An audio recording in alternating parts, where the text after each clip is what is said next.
ছেলেদের পরীক্ষা শুরু হয়ে গেল আর আমারই যত টেনশন। সব মায়েদেরই একই অবস্থা। বাচ্চার পড়ালেখা আর যখন পরীক্ষা শুরু হয় তখন কিন্তু মায়েদের দ্বিগুণের চেয়েও দ্বিগুণ টেনশন শুরু হয়ে যায়। বাবাদেরও হয়, তবে বাচ্চারা মায়ের উপর বেশি ডিপেন্ডেন্ট। এর জন্য মায়েদেরই বেশি টেনশন। আমিই বা বাদ যাবো কেন সেখান থেকে? আমারও এর জন্য একই অবস্থা। আসসালামু আলাইকুম। আপনারা সবাই কেমন আছেন? আশা করছি অনেক অনেক ভালো আছেন। আমরাও আল্লাহর অশেষ রহমতে ভালো আছি। যে যেখান থেকে আমার ভিডিওটি দেখছেন, দেশে বিদেশে, সবাইকে জানাই অসংখ্য ধন্যবাদ আমার ভিডিওটি দেখার জন্য।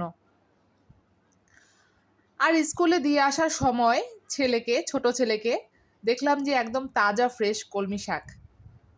তো আমার আর লোভ মানলো না, সবাই নিচ্ছে, তো আমি বাদ যাব কেন? আমিও নিয়ে নিলাম 2 আঁটি কলমি শাক। ভাবলাম যে এটা একদম বেশ মজা করে রান্না করে নিব আর মজা করে খাবো, পেট ভরে ভাত খাওয়া যাবে। অনেক দিন পর শাক রান্না করছি এজন্য। আর শাক রান্নাতে পেঁয়াজ রসুন বেশি করে দিতে হয়, এটা তো সব আপুরাই জানে, তাই না? আর সব আন্টিরাও জানে, আন্টিরা তো আরও বেশি অভিজ্ঞ। তো যাই হোক, শাকটা ভালো করে ধুয়ে কেটে নিয়েছি আর এখন রান্নাটা চড়িয়ে দিচ্ছি। আর এইখানে লইটা শুটকি ভুনা করব, তো ভুনাটা করে নিচ্ছি। আপনাদের ভাইয়া বলেছিল আলু দিয়ে রান্না করতে, না আমি বলেছিলাম আলু দিব, তো ও বলল যে পেঁয়াজ দিয়ে করতে। তো ঠিক আছে, তাহলে পেঁয়াজ দিয়ে করে নিলাম। আর এদিকে শাকটা তো বসিয়ে দিয়েছি। খুব সুন্দর একটা ঘ্রাণ এসেছে বাগারের। বেশি করে রসুন দিয়েছিলাম, বেশি করে পেঁয়াজ দিয়ে। এই তো অল্প একটু পানি দিয়েছিলাম, তারপরে এই যে ঢেকে দিলাম, কারণ শাকে থেকে তো প্রচুর পানি উঠবে।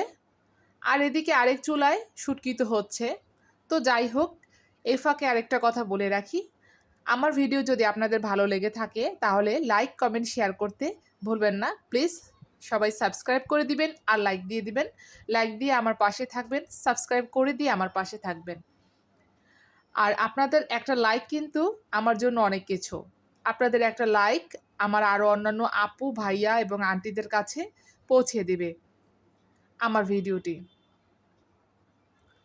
তো যাই হোক, অবশ্যই লাইক দিয়ে দিবেন প্লিজ, সবার কাছে অনুরোধ রইল।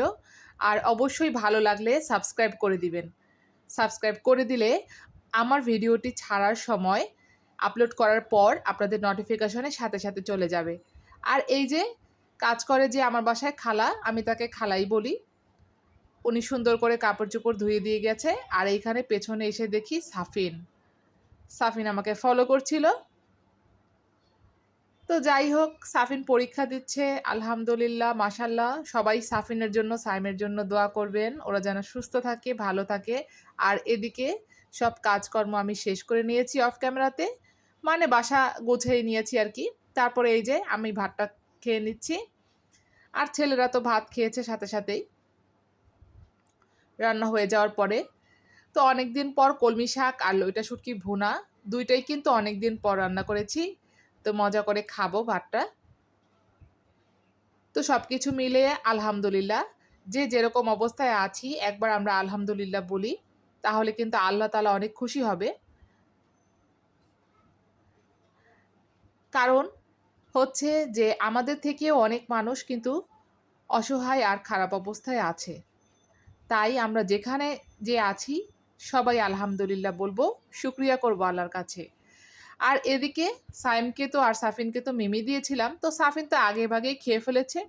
আর সাইম এই যে খাচ্ছিল মিমিটা, তো আমি চাইলাম আমাকে একটু ছেলে দিল, একটু না অনেকটাই দিয়ে দিল, কিন্তু আমি বললাম না এতগুলো খাবো না, আমাকে অল্প একটু দিলেই হবে, অল্প একটু দাও আর তুমি খাও। কিন্তু মজাই ছিল আসলে, বাচ্চারা যে কেন চকলেট পছন্দ করে এটা তো আসলে আমি বুঝি, কারণ আমিও যখন ছোট ছিলাম আমিও কিন্তু কম খাইনি, যদিও বা বাইরের জিনিস এত খাওয়া উচিত না। আর এদিকে এই যে কেকটা বাসায় ছিল, তো কেকটা কেটে নিব খাওয়ার জন্য। আর এটা হচ্ছে পরের দিন। আগের দিন রাত্রে সাফিনের বাবা তরমুজ এনেছিল, বলেছিলাম যে তরমুজ আনতে মিষ্টি দেখে, একদম মিষ্টি হয়েছিল তরমুজটা। তো অর্ধেক রাত্রে খাওয়া হয়েছিল আর অর্ধেকটা ছিল, তো পরের দিন, এটা পরের দিনের ভিডিও। পরের দিন আমি অর্ধেকটা বের করে নিলাম, এটা বিকালের দিকে কাটবো, যেহেতু ঠান্ডা হয়ে আছে আর ঠান্ডার মধ্যে এত ঠান্ডা খাওয়া ঠিক হবে না। আর এদিকে আমি পরের দিন রান্না করছি লাউ দিয়ে ডাল দিয়ে, যে লাউটা আমার বাসায় ছিল আগে সবজি রান্না করেছিলাম, তো সেখান থেকে কিন্তু অর্ধেকটারও বেশি ছিল, ওইটাই রান্না করব ডাল দিয়ে। আর গাজর আনতে বলেছিলাম, গাজর অনেক দিন ধরে খেতে মন চাচ্ছিল আমার। এই তো সুন্দর সুন্দর গাজর ছিলে একদম কেটে নিলাম সুন্দর করে। আর এদিকে বান্নার বন্দোবস্ত করছি। রান্না বান্না কিন্তু বিরাট একটা ঝামেলার কাজ আসলে। এই রান্না বান্নাটা যদি আগে ভাগে হয়ে যায় তাহলে কিন্তু দেখা যায় যে অর্ধেক কাজই হয়ে গেছে বাসার। আমার কাছে খুব শান্তি লাগে, আর রুমটা গোছানো হয়ে গেলে আরও শান্তি লাগে, মনটাও শান্তি লাগে। নিজের ঘর যেমনই হোক না কেন পরিষ্কার করে রাখলে, গুছিয়ে রাখলে কিন্তু মনটা খুবই শান্তি লাগে। আর অপরিষ্কার থাকলে কিন্তু ভালো লাগে না, তখন কিন্তু খেয়েও সুখ নেই, এরকম মনে হয়, শান্তি নেই মনের মধ্যে। তো যাই হোক, এদিকে আমার রান্নাটা হয়ে গেছে। একদম ডালটা আগে ভিজিয়ে দিয়েছিলাম যাতে তাড়াতাড়ি হয়। আর এটাও আমার পছন্দের রান্না। আর এদিকে বিকালের দিকে আমি তরমুজটা কেটে নিয়েছি, দেখেছেন তরমুজটা অনেক লাল, মানে ভীষণ মিষ্টি, এত মিষ্টি।